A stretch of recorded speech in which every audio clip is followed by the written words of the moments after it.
Hello and welcome to the conclusion of the story of L'Amico Fritz. The third act starts with an orchestral intermezzo, one of the most dramatic music in this opera. As I mentioned in the first video, it is based on a simple, at that time, tune that Beppe played offstage.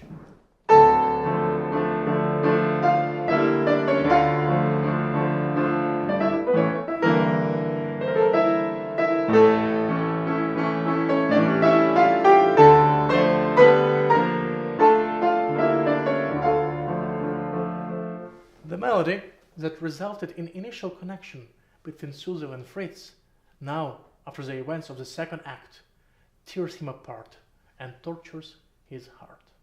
After the curtain is out, the act starts with a simple but quite nervous melody, and Fritz singing about his state of mind.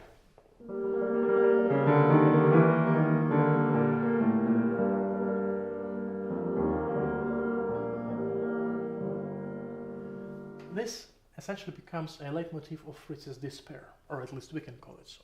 Whenever he's so at discomfort, we will hear this melody. The opening scene also includes another offstage chorus, singing about people getting married in various places.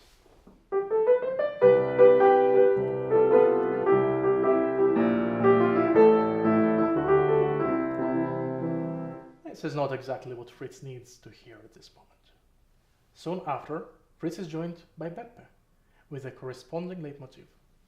You might want to take a guess. And you are right. Beppe tries to comfort Fritz by singing him a song that he wrote for himself when he had love-related hardships.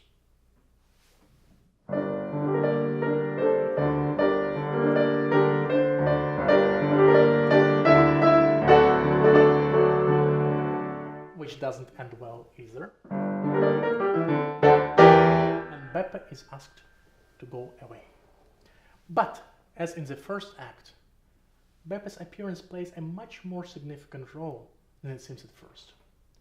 As soon as Beppe disappears, Fritz starts to actually sympathize his story, which leads to the third love theme of this opera.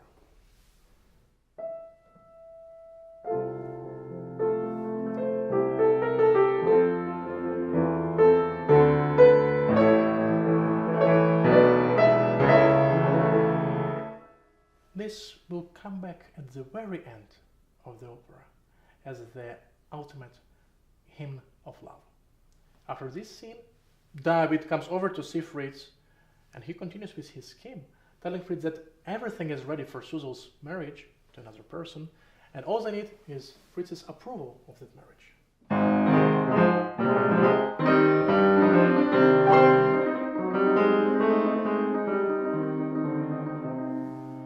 Of course, it could not end well. And it didn't.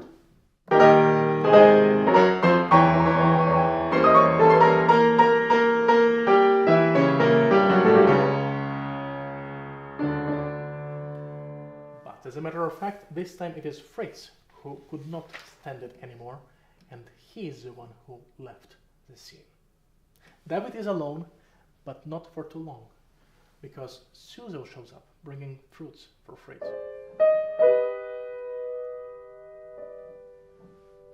David reassures her that despite her sorrow, in the end everything will be fine, and he leaves.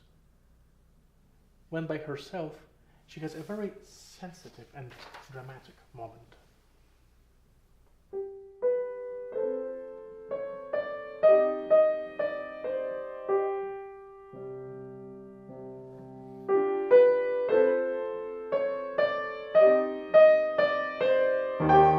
Then escalates.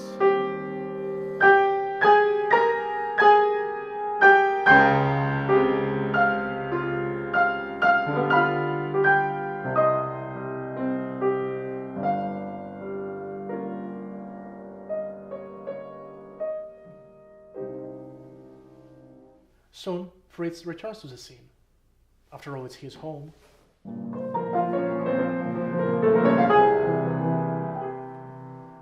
He finds out that she gets married despite the fact that she does not love that person. She breaks into even more sensitive and dramatic moment.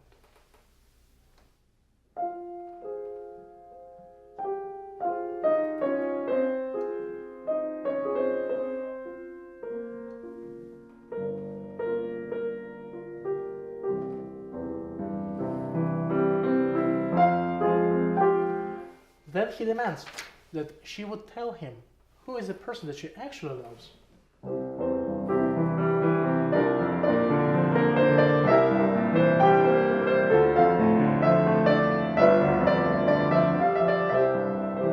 Of course, she refuses.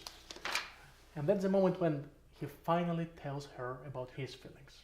And rather shockingly, we get back to A major, even though for a brief moment. I use the word shockingly because the whole dramatic section before is in F minor, which is quite far away from A major. Even his last lines do not give it away.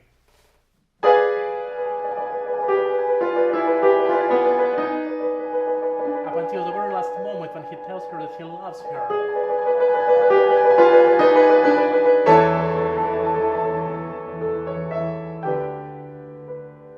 What started as a very dramatic section full of sorrow merges into another love duet with a new melody.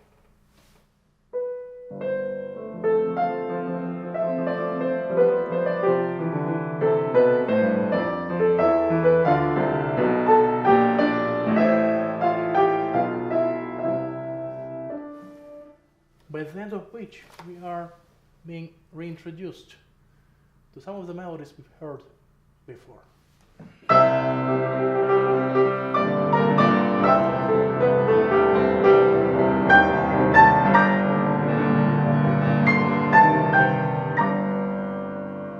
Which is then, not accidentally, is being merged with Suzel's biblical story from the second act.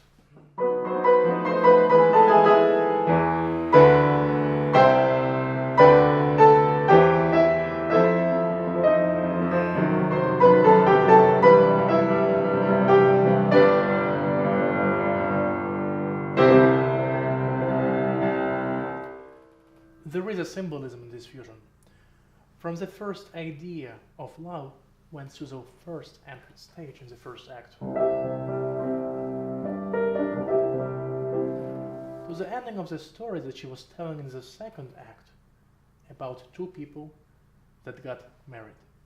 Getting very close to the end of this story, David brings all the friends together in order to celebrate the upcoming wedding of Fritz and Suzel. There is a little motive that we heard before in the first act.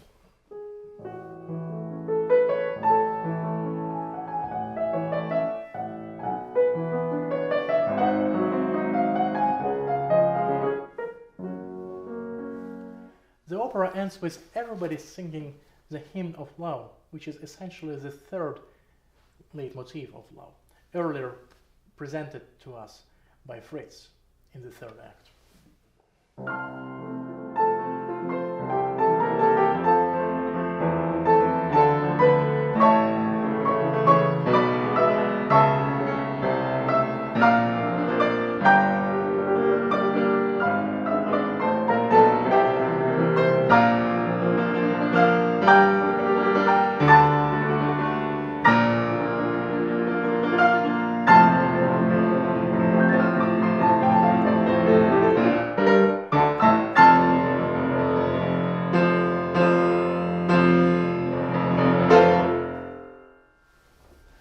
I hope that after this introduction to L'Amico Fritz, you have a clear idea about this music and what to expect from the story. I'm wishing you to have a wonderful experience when you come to see it live. It's a beautiful opera. Thank you for watching, and God bless.